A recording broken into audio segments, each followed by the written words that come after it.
السلام عليكم ورحمة الله تعالى وبركاته.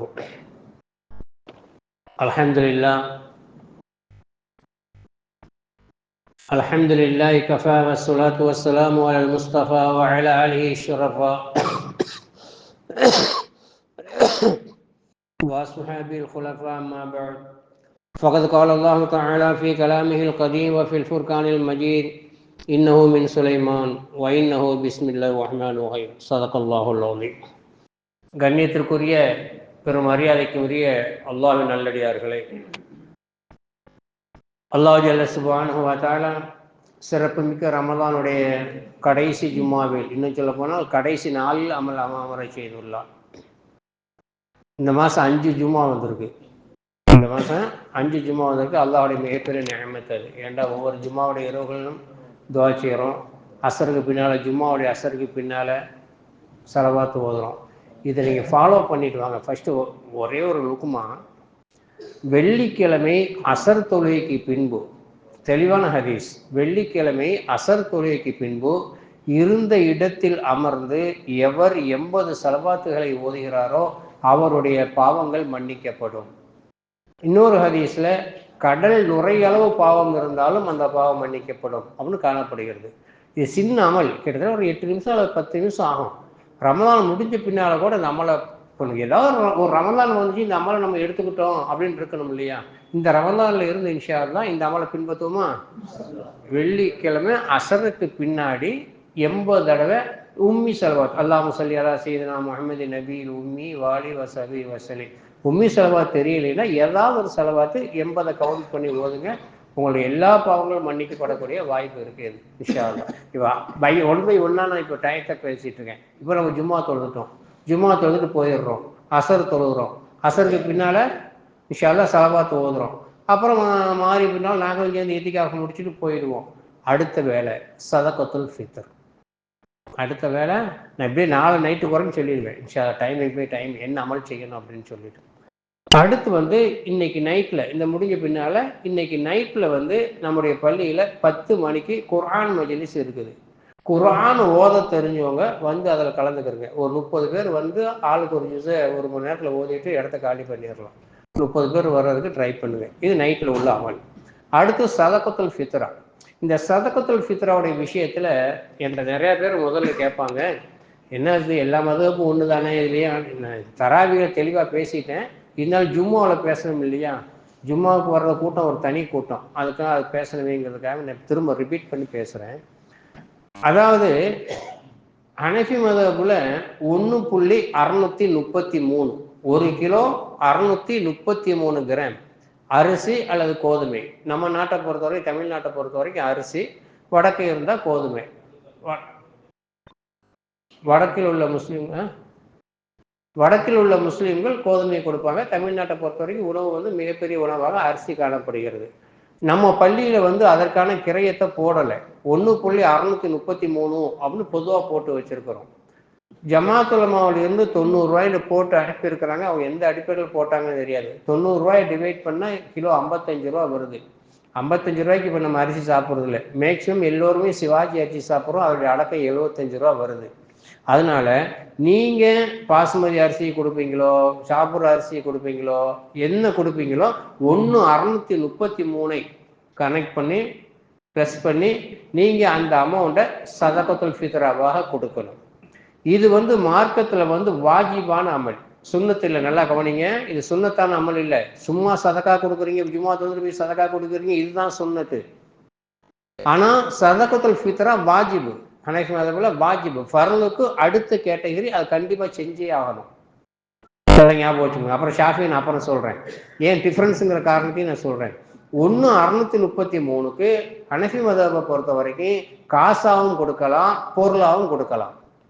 ஆனால் ஹதீஸ்ல பெருமானார் ஸல்லல்லாஹு அலைஹி வஸல்லம் காலங்களில் காசு கொடுத்ததாக ஒரு ஹதீஸ் கூட கிடையாது. அதையும் சொல்லிடுறேன், காசு கொடுத்ததாக ஒரு ஹதீஸ் கூட இல்லை.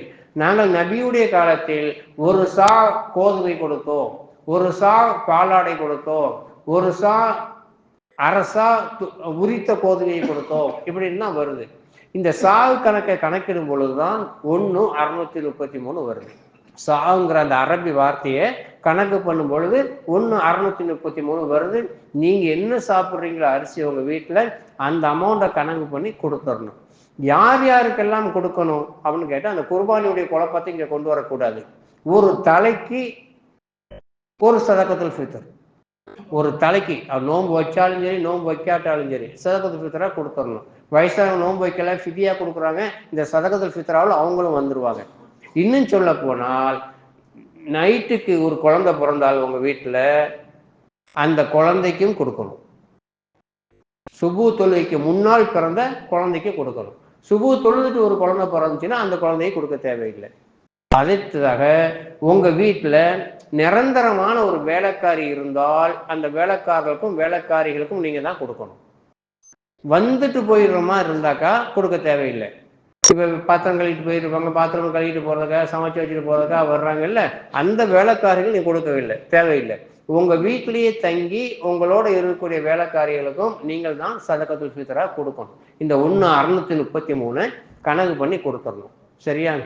இதுல சந்தேகம் உங்களுக்கு வராது. யாருக்கு கொடுக்கணும்? ஜகாத்துடைய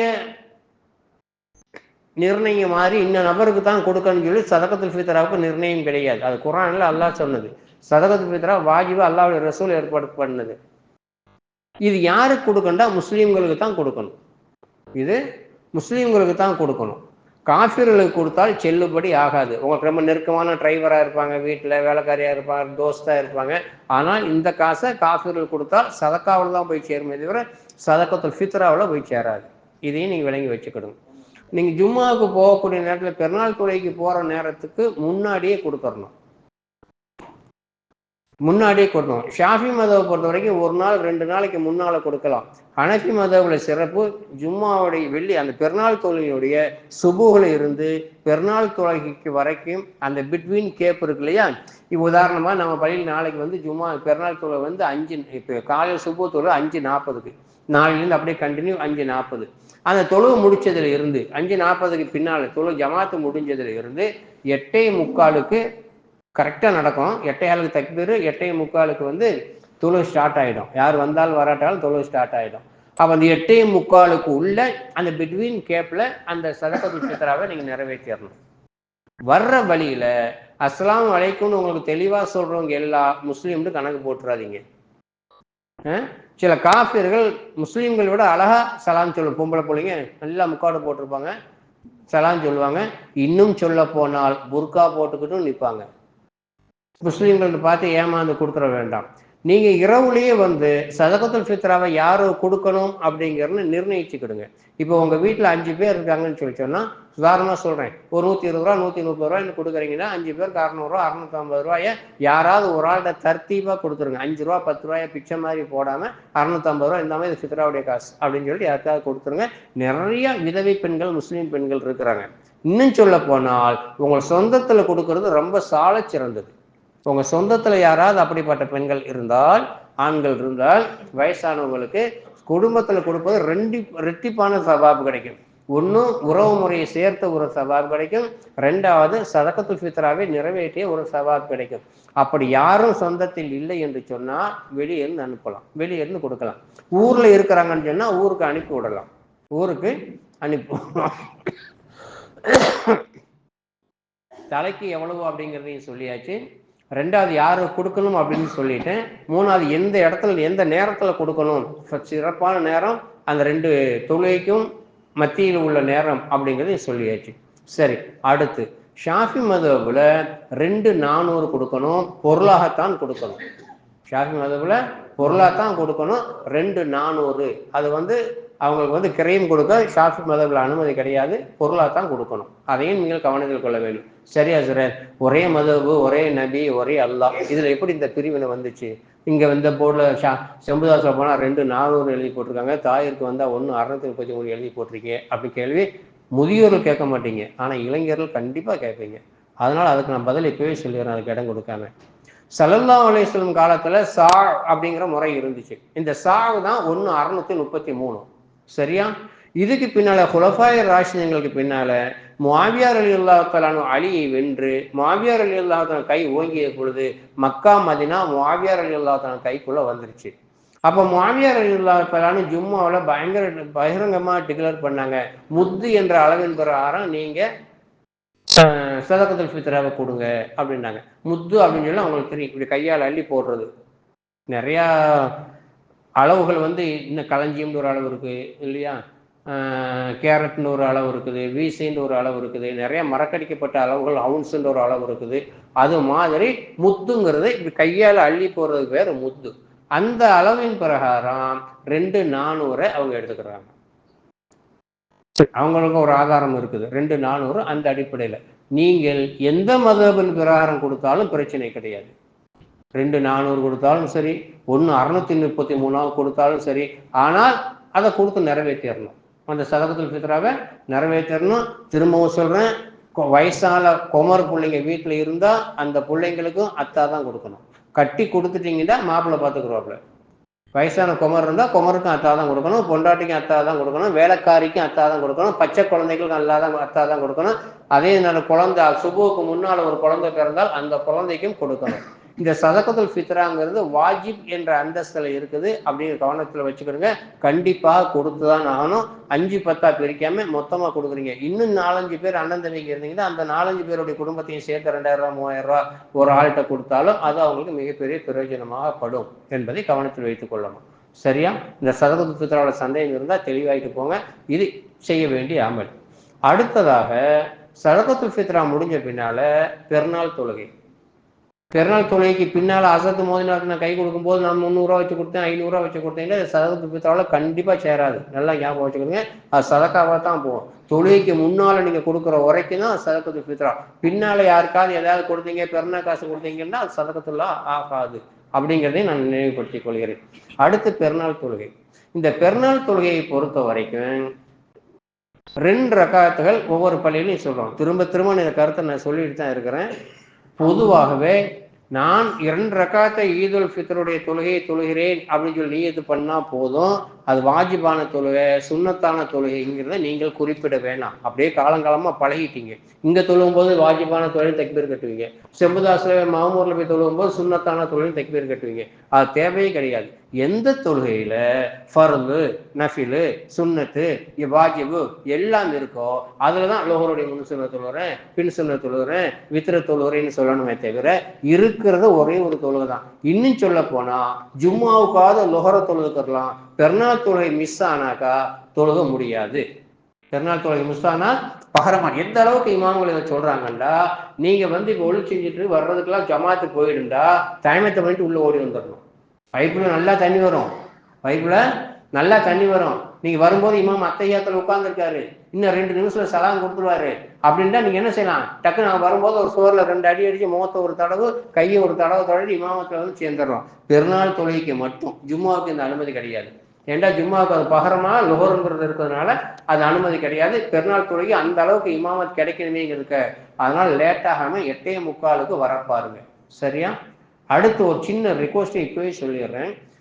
பெருநாள் தொழுகைக்கு வரக்கூடியவர்கள் தங்களுடைய வாகனங்களை இந்த தெருவுக்குள்ள கொண்டு வந்துடாதீங்க.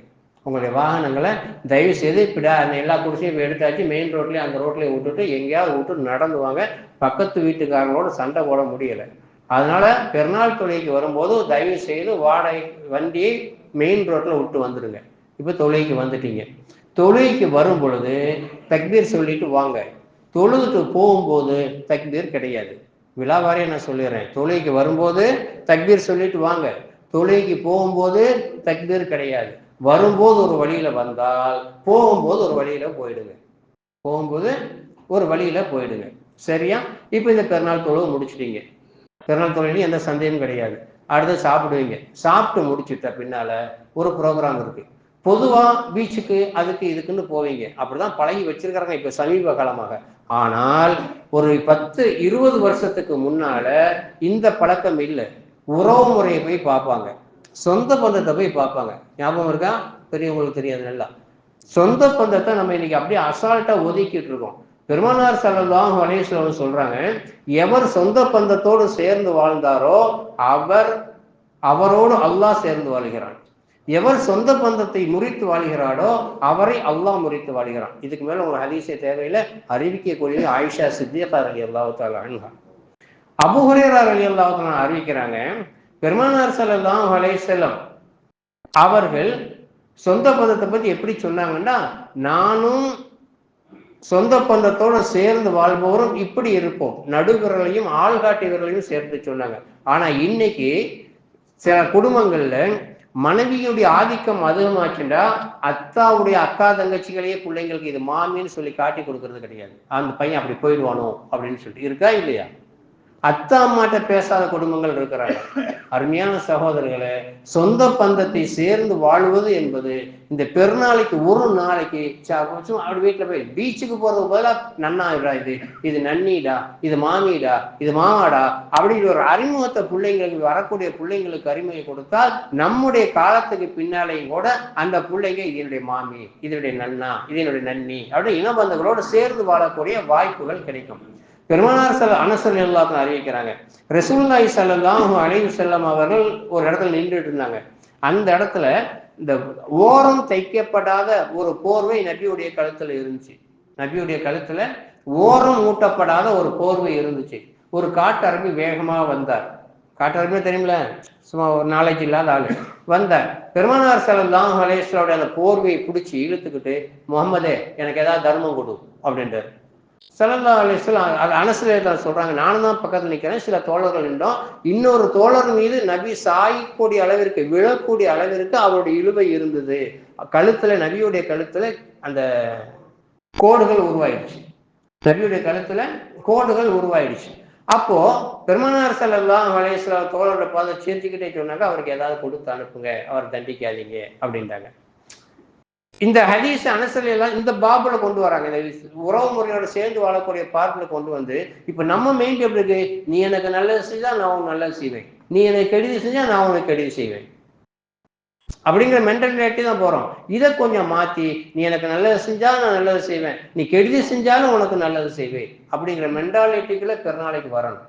இந்த பெருநாள் அப்படிங்கிற ஒரு வார்த்தை, ஈத் அப்படிங்கிற வார்த்தை சந்தோஷமான வார்த்தை. முகமது நபி ஸல்லல்லாஹு அலைஹி வஸல்லம் சொல்றாங்க, ஒவ்வொரு கவுமுகளுக்கும் அல்லாஹ் சிறப்பான நாளை கொடுத்தான், என்னுடைய கவுமுகளுக்கு 2 சிறப்பான ஈதுகளை தந்திருக்கிறான் என்று ஈதுல் அல்லாஹவையும் ஈதுல் ஃபித்ரையும் அல்லாஹ் ரசூல் சொன்னாங்க. ஈத் அதே மாதிரியே ஈதுல் ஃபித்ருடைய காசை கொடுக்கும் பொழுது உறவு முறையில இருந்து கொடுத்தீங்கன்னா இன்னும் சால சிறந்ததா போயிடும். இல்லைன்னா நீங்க வெளியே கொடுக்கறதுக்கு ட்ரை பண்ணலாம். அதனால அசருக்கு பின்னால், நீங்கள் மகரீபுக்கு பின்னால் இந்த பொழுதை போகக்கூடிய நேரங்களிலே பெருமானார் ஸல்லல்லாஹு அலைஹி வஸல்லம் அவருடைய ஹதீஸ் அப்படின்ற ஏற்றுக்கொண்டு இந்த அடிப்படையில நாம் நேரங்களை பாஸாக்க வேண்டும். எங்க போனாலும் பொழுது போயிடும், சூரியன் ஓடிடும், நேரம் போயிடும், நாளை சாயங்காலம் காலத்துல இருந்து ஒரு பேப்பரை எழுத்து கிழிச்சு போட்டுருவோம். இது தெரிந்து கொள்ள வேண்டிய விஷயம். அடுத்ததாக அருமையான சகோதரர்களே, நீங்க இவ்வளவு காலம் இந்த மாதம் முழுவதும் சிறப்பான ஒரு அமல் செஞ்சீங்க. மாஷா அல்லாஹ், பள்ளி 24 மணி நேரம் அமலாகக்கூடிய அளவிற்கு சில பள்ளிகள் இருந்திருக்கு. கியாமுல்லைலாம் நிறைய, இன்னும் சொல்ல போனா எனக்கு தெரிஞ்ச ஒரு சகோதரர் கியாமுல்லையும் வருவாரு, இங்கேயும் வந்து தொழுவாரு. தஹஜ்ஜத்தில் நம்ம 3 to 4 தஹஜ்ஜத் தொழுகை வச்சிருந்தோம், இங்கேயும் வந்து சேர்வாரு. இரவு முழுவதும் தொழுதவங்கலாம் இருக்கிறாங்க. இன்னும் இந்த 29 நாள் வரமாட்டாங்கன்னு நினைச்சேன். இந்த மழை பெஞ்சதுனால என்னையே தெரியல, இன்னைக்கு லைலத்துல் கத்ரா இருக்குன்ற பெரும் கூட்டம் வந்துட்டாங்க. சரியா இருக்கலாம், அது அல்லாஹ்வுக்கு மட்டுமே அந்த ரகசியங்கள் தெரியும்.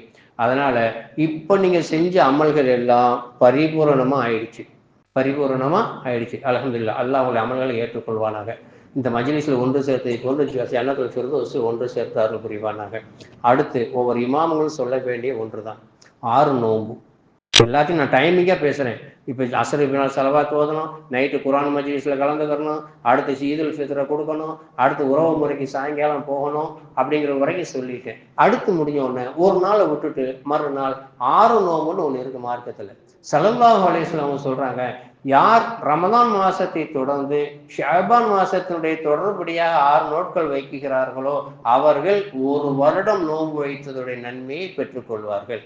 ஆனா இப்ப எப்படி போயிடுச்சு, அந்த கிளவி நோன்பு வயசானவங்க தான் வைக்கணும், சின்ன பிள்ளைங்க வைக்க தேவையில்லை அப்படிங்கிற மென்டாலிட்டியில நிறைய பேர் வாழ்ந்துட்டு இருக்காங்க. அப்படிலாம் கிடையாது, அது தவறான கொள்கை. எல்லாரும் வைக்கணும். யாரெல்லாம் இந்த நோன்பு வச்சீங்களோ, ஃபர்லான நோன்பு யார் வச்சீங்களோ அவங்க எல்லாம் 6 நோன்பை வைக்க ட்ரை பண்ணி பாருங்க. முடிஞ்ச அளவு ட்ரை பண்ணி பாருங்க, 1 வருஷத்து நோன்பு வச்ச நன்மை கிடைக்கும் அப்படிங்கிறதையும் கவனத்தில் கொள்ளுங்க. அடுத்த சப்ஜெக்ட், இப்ப 6 நோன்பு கழிஞ்சிருச்சு. 6 நோன்பு கழிஞ்ச பின்னாலேயும் எந்த காரணம் வசியத்து மாதிரி எடுத்துக்கிறங்க, எந்த காரணத்தை கொண்டும் ஃபர்லான தொழுகையை விட்டு விடாதீர்கள். ஃபர்லான தொழுகையை நீங்க என்ன சொல்லி நினைக்கிறீங்க? நான் பல தடவை திரும்ப திரும்ப மைண்ட்ல ஏற்றிக்கிட்டே இருப்பேன். நீங்க என்ன நினைக்கிறீங்க? தொழுதால் நன்மை. இது தப்பு. இந்த கான்செப்டே தப்பு. இந்த எண்ணமே தப்பு. தொழுதால் நன்மை தானே. ஒரு தொழில் நன்மை கிடைக்கும், அசல் தொழில் நன்மை கிடைக்கும், தொழிலாட்டி என்ன இருக்க போகுது அப்படின்னு நினைச்சிட்டு இருக்கீங்கல்ல, இது ஃபர்லுக்கு இல்லை. நீங்கள் தஹஜ்ஜத் தொழுதால் நன்மை, அவ்வாபின் தொழுதால் நன்மை, லுஹா தொழுதால் நன்மை, இஷ்ராக் தொழுதால் நன்மை, சஃபர் தொழுதால் நன்மை, ஒது தொழுதால் நன்மை. அதில் கரெக்ட், அதில் எந்த தப்பும் கிடையாது. ஆனால் இந்த ஃபர்ல் தொழுகை 17 ரக்காத்துகள் இருக்கு இல்லையா, சுபு 2, ஒரு 4, அசர் 4, மாரி 3, இஷா 4 இருக்கு. இந்த 17 ரக்காத்துகளும் இது பாசிட்டிவ்ல வராது, நெகட்டிவ்ல வரும். தொழுதால் நன்மைங்கிற பாசிட்டிவ்க்குள்ள வராது. அப்படி எண்ணம் இருந்தால் தூக்கி குப்பையில வீசிடுங்க. இது நெகட்டிவ்குள்ள வரும். ஒரு சுபு தொழுகவில்லை என்று சொன்னால் ஒரு நாள் நரகம். இப்படி விளங்கிக்கிடுங்க. ஒரு லொஹர் தொழுகைண்டா ஒரு நாள் நரகம். அப்ப எத்தனை பக்த எத்தனை ஃபர்ல விட்டால் 5 நேரம் ஒரு நாளைக்கு தொழுகலை அப்படின்னு சொல்லி சொன்னா 5 நாள் நரகம் அப்படின்னு மெயின் செட்டுக்கு வாங்க. தொழுதால் நன்மைங்கிறத தூக்கி போட்டுருங்க. ஃபர்ல் விஷயத்துல தொழுகாட்டி பாவம். அரை நாள், நான் உதாரணத்துக்காக ஒரு நாள் சொல்றேன், அதெல்லாம் வாழலாம். அரை நாளோ ஒரு நாளோ அல்லது 1 மணி நேரமோ தண்டனை உண்டு. தொழுவதற்கு எப்படி வட்டி வாங்கினால் தண்டனையோ, விபச்சாரம் செய்தால் தண்டனையோ, கொலை செய்தால் தண்டனையோ, தண்ணி அடித்தால் தண்டனையோ, சீட்டாடினால் தண்டனையோ, அது மாதிரி அந்த லிஸ்ட்ல தொழுகாமல் இருக்கிறதும் தண்டனைக்குரிய குற்றம். அந்த லிஸ்ட்ல தொழுகாமல் இருக்கிறதும் தண்டனைக்குரிய. ரமலான் தவிர அவர் எங்க சொல்ல முடியும் இந்த கருத்தை? உங்களுக்கு எப்போ பதிய வைக்கிறது? அதனால இந்த ஃபர்லான விஷயத்துல எங்கேயோ நீங்க உங்களால் இமாம் ஜமாத்துக்கு வர முடியல, ஆபீஸ்லயே ஒரு முசல்லா வச்சுக்கிடுங்க, ஒரு ஓரமா நின்று அப்படியே தொழுங்க. செருவு போட்டு நடக்கிறேன் அதெல்லாம் தேவையில்லை. நஜீஸ் இல்லையா, தொடச்சி விட்டா அது போயிடும். ஆபீஸ்ல தொழுங்க, கடையிடி ஒரு மூலையில முசல்லா வச்சுக்கிட்டு தொழுங்க.